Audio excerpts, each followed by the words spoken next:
Okay na. So, dito sa situation 5, dito na yung masasabi na hindi na laging AB yung ano, yung gagamitin mo. Kasi nga, meron na siyang butas sa gitna. So, kailangan natin siya isahin. Hindi na siya basta-basta AB. So, mapapakita naman yan mamaya. So, ito yung tanong, i-reinforce concrete depth beam as a total depth. So, like kung mas sinasabi na magkaiba yung effective depth at total depth. Kasi usually may nakalilito pa rin dyan na ginagamit 700 yung effective depth. Hindi yun. Babawas-bawas pa yun. Babawas mo sa concrete cover, pati sa diameter ng bars. Makikita yun mamaya kung paano mangyayari. Makuha yung effective depth. So, dito. Yan, concrete cover, pinapakita niya. Tapos, ito, stirrups to. Meron niyang stirrups, pero dahil wala sa given nga daw stirrups, i-rekta mo na agad siya sa taas. Parang ito, hanggang dito sa baba ng main bars is concrete cover siya. Pero pag may, diameter ng stirrups na given, hanggang dito lang yung concrete cover, tapos may stirrups pa. Minus pa ulit yung stirrups sa effective height. Effective height tuloy. Sa total height. Okay, gets yun? Gets ba yun? Ha? Sabihin nyo good pag hindi nyo na-gets para ulitin ko yung ano. Apa, Na-gets naman. nuggets. So, Jeff, na-gets ba? Na-gets naman, tuloy tayo. Yan. English naman ang ads. Okay.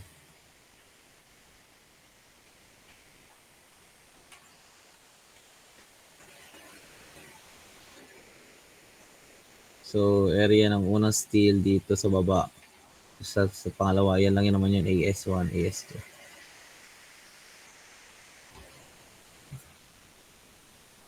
So, dalawa na yung ano mo.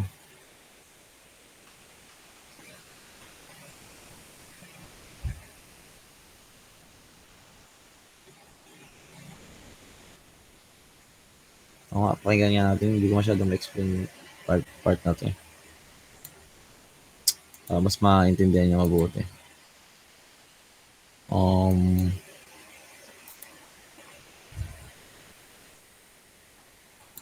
Skip na lang natin pag may problema.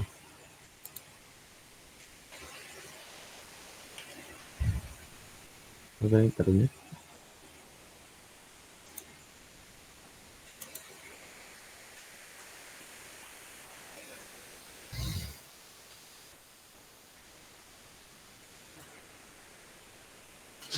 Sabi naman.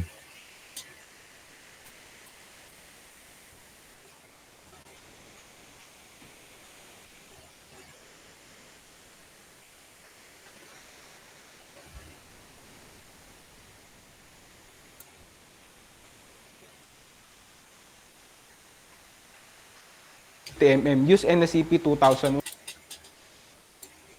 parehas. Or pwede naman parehas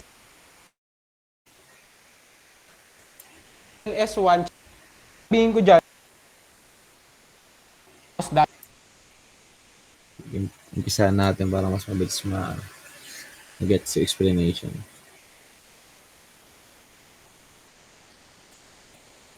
Ito na internet, naiirita ako.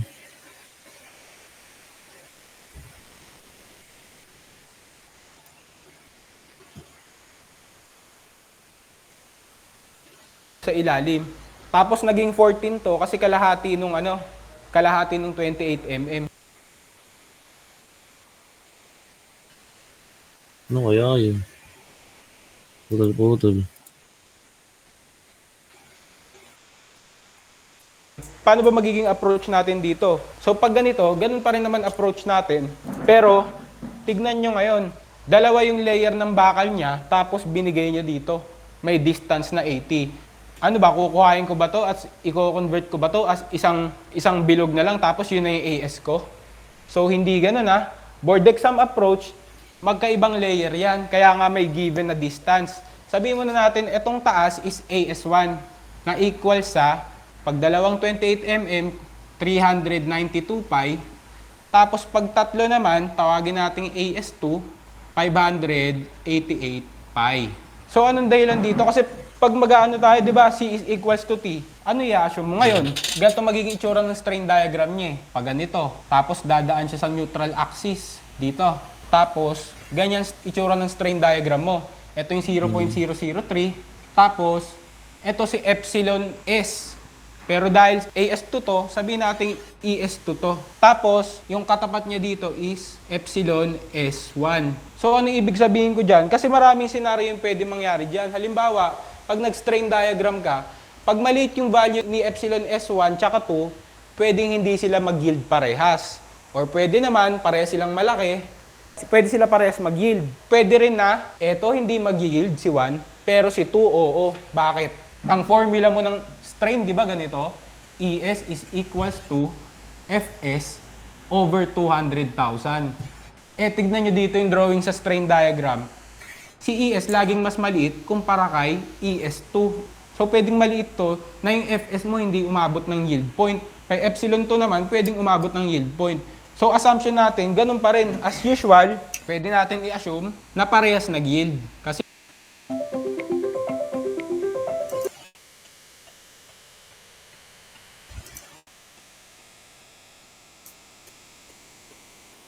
AS1 and AS2 yield. Isa pa, drawing ko rin yung strain diagram, yung stress diagram, diretso ko na. Mas madali ito pag may drawing, panoorin niyo lang. Kung dati tawag natin dito is T, sabihin natin TS2, diba? Tension steel 2. Therefore, AS2 FY, kasi nga ina-assume ko nag-yield. Tapos dito Tanong lang kayo pag may hindi kayo nag-gets naman, TS1 is equals to AS1 FY, kasi nag-yield din. Tapos, ang stress sa concrete natin, distributive pa din. Di ba ganito yon? Tapos, ang sukat nito ay 0.85 FC prime. Tawagin natin AB yung area ng concrete na tinatamaan niya. Kasi, ginagawa lang yung rectangular. Paano? Hindi na siya AB kasi hindi na siya perfect.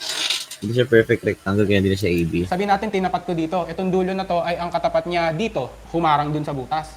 Ito na lang, area ng concrete na tinamaan nung distributive load na yun. Tawagin kong A concrete. Therefore, 0.85 multiply by... Yun, ang tawag na talaga sa kanya A-conc. Pero sa una pa lang talaga, ang tawag na is A-conc kasi nga area ng concrete talaga yun. Nagkataon lang doon is AB kasi nga equal siya.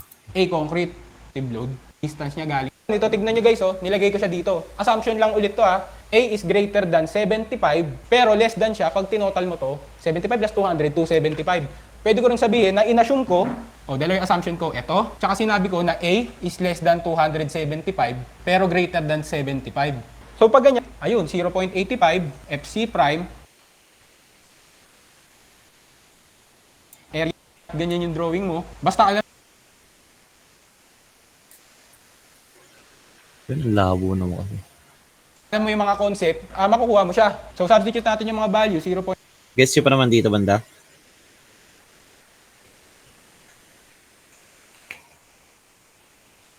Ha? Gets pa dito? Wala pa naman dito ang Medyo question. hindi. Saan Medyo banda yung hindi. hindi? Paano Ano? yung nalito ko dyan? Yung entire, like familiar siya kasi nakita ko rin siya dun sa yung ganyang diagram. Like Okay. panood ko na siya kanina dun sa video mo, Oo, pero so ano. like, hindi ko pa siya talaga Ah. na-observe. Oo. So, yun nga, dito lang naman. Di ko rin naman siya talaga sobrang naano. Pero, ang tatanda mo lang pa rin naman dito, at ito lang naman. In-explain naman dito, kunyari, ito tension na una, tension. Tapos ito yung compression. So, kailangan ito maging equilibrium yan. Kasi nga, di ba, kapag nagkaroon ng values yan, parang hindi siya steady. Parang hindi siya static. Parang sa statics lang din to. Kailangan mag-equate siya into zero. Kaya pag nag-moment ka ng force horizontal, is C is equals to TS1 plus TS2. Or pwede namang C transpose sa kabila minus TS1 minus TS2 is equals to 0. Pero nilagay lang dito sila kabilaan. Tapos ito lang naman nangyari. Ito yung force ito yung force sa steel. Ito yung force sa concrete. Yun lang naman yun eh. Which is ito naman yung total nito is 0.85 FC prime. Wala naman masyadong ano dyan. Huwag ka masyadong ma-overwhelm dito sa ano na to. Magigets mo rin yan talaga ng kusa after ng ilang problem. So, Point yun. 85, FC prime, 34. Ano ngayon si area ng concrete mo? Pwede ko bang sabihin na itong buo, tapos minus ko lang to? Pwedeng ganun, di ba? Kung ganun mo siya i-approach, kuha mo yung distance nito. Wala dito, papunta rito. Ano ba yung distansya na yan?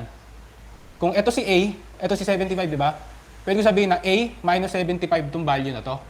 A minus 75. Ang value ng concrete mo, to 350 Nagets yun, yung A minus times 75. A Pero mamaya, minus yan pa natin. Tuloy muna natin. 200 times A minus 75.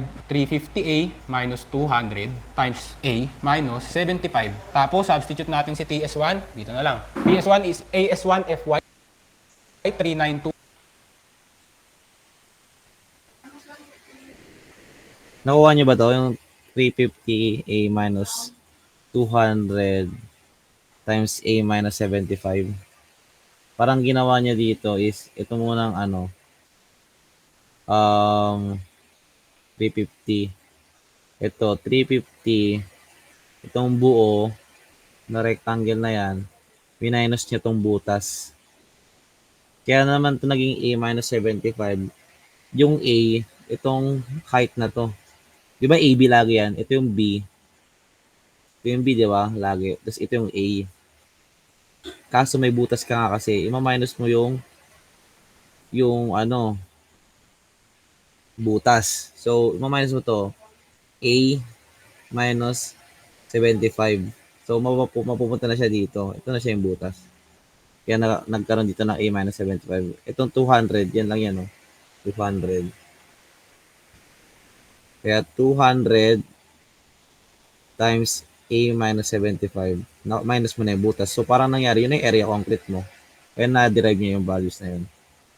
Walang kinabisado dyan, dinerive niya lang yun kung paano nakuha tong shaded part. Tapos, Gets ba? Gets? Ulitin ko pa. Nagets naman. substitute natin si TS1. Dito na lang. TS1 is AS1 FY 392 pi. FY natin is 415. Tapos, 588 pi Ayun. Inassume niya na both para kay AS2. Tapos, binote niya na nag-yield yung bakal. So, una mo nang ikukunin dyan is yung A na. Makukuha mo na si A. So, dito sa case na to, ito yung hindi na talaga masyadong, hindi na kayang easy agad. Kasi, hindi na siya perfect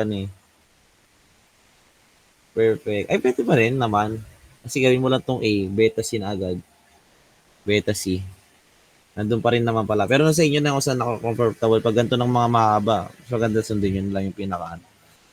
Pero siguro kung kaya nyo pa naman ay gawing agad shortcut.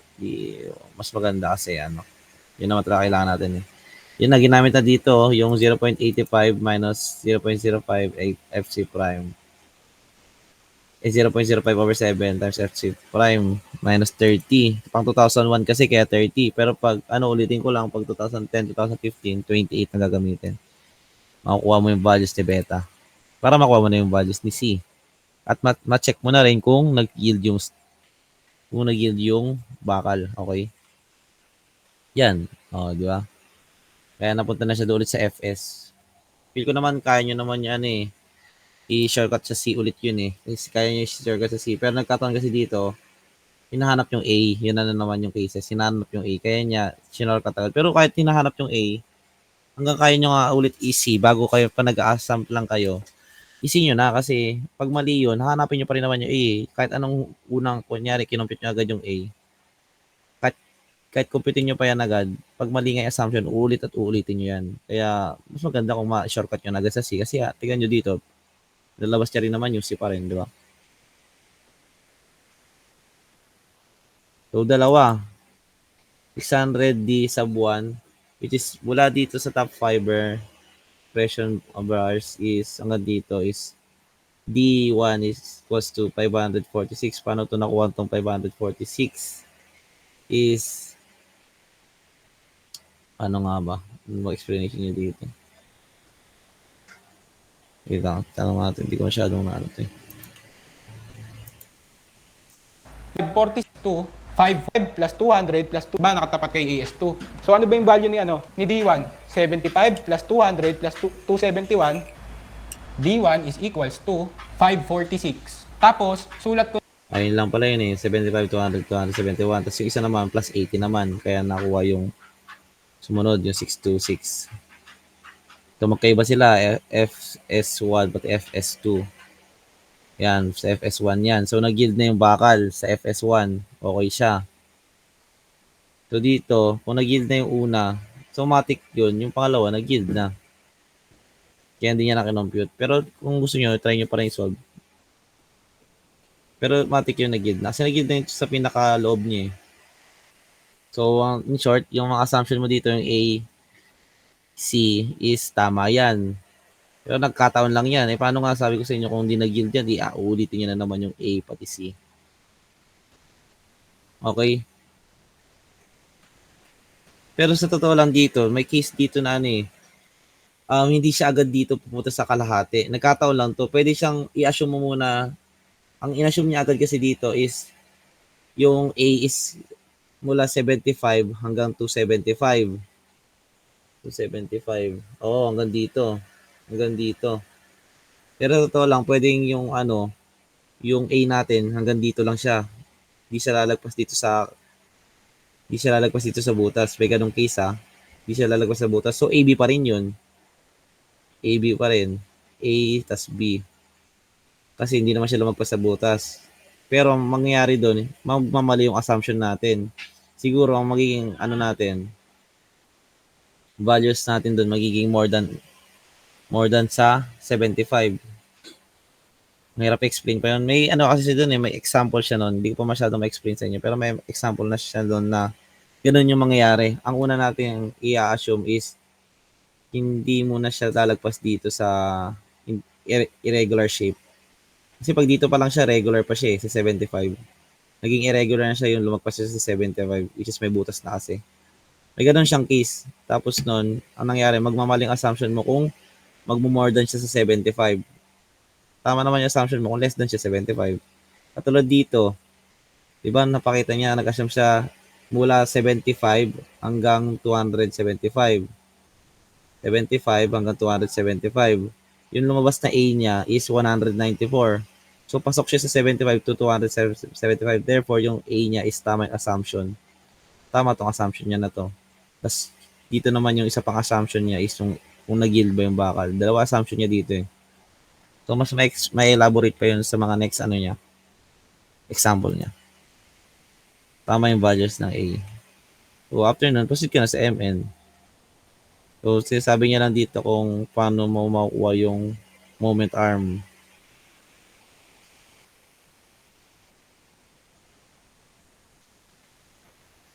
Yan, i-minus mo lang yung kalahati ng A. Ay, di pala kalahati ng A. Mababa pala to.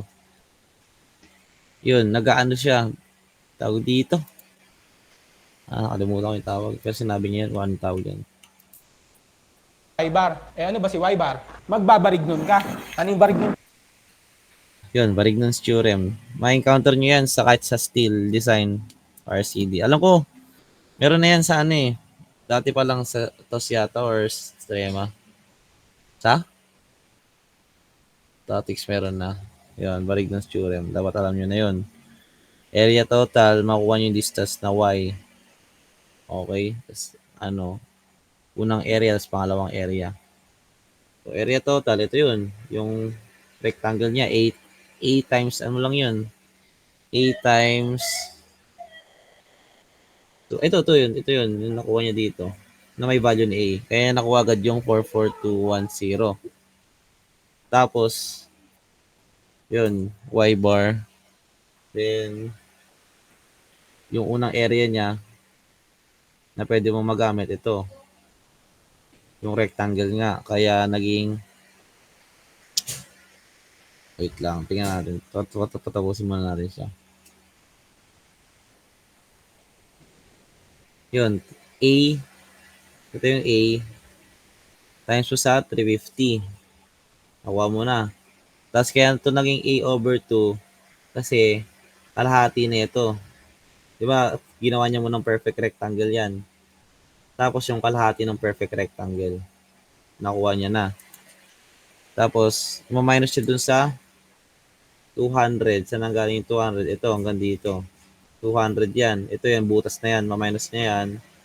Tapos A minus 75. Tapos yung ano niya, gitna niya is 75. Tapos kalahati nung, parang mali dyan. Ay, ito, kalahati ng A minus 75.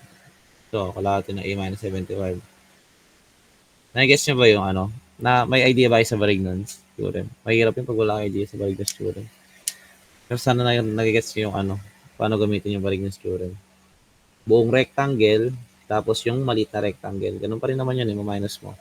Tapos nagkataon lang dito, ito yung parang ano niya, gitna. Ito area, tapos ito yung gitna niya. Kaya A over 2 nga, di ba? A over 2.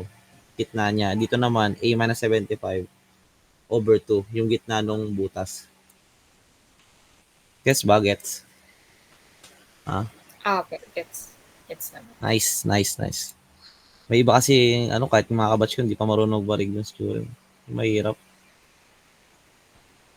Yun, kaya nakuha yung Y bar. Which is, itong Y bar, ito na yung gitna niyan. Yung gitna niyang irregular shape na yan. Pero sabi ko nga, kung perfect shape siya, yung walang butas, kahit A over 2 lang yan. Yung nagkataon nga kasi may butas siya, kaya kailangan mo mag-Varignons. Kahit any shape na irregular, ang way lang para makakuha mo yung gitna nila is mag-Varignons theorem ka.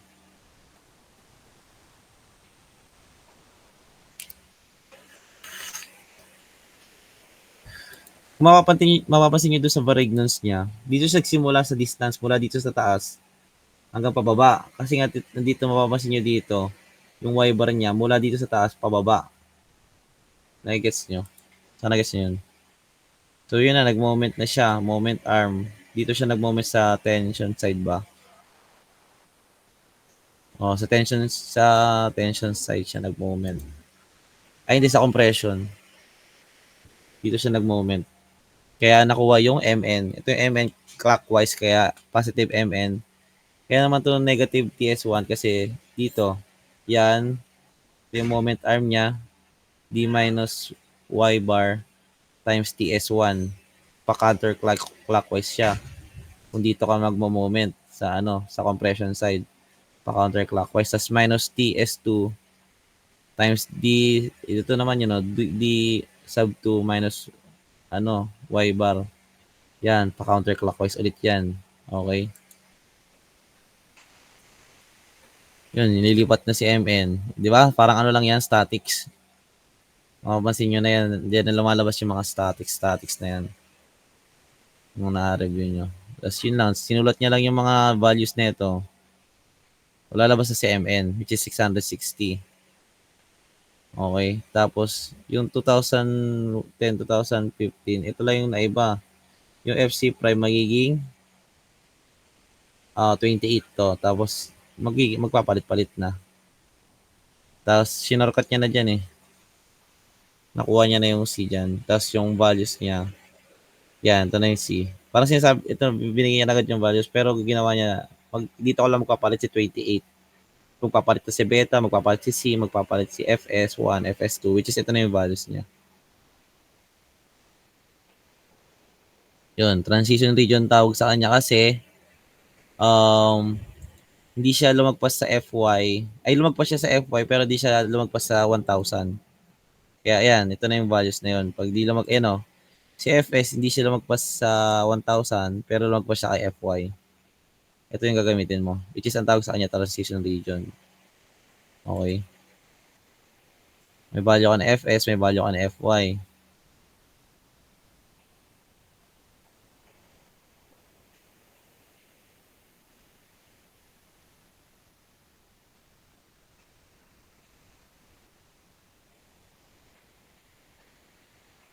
Pakinggan nga natin sinabi niya dito.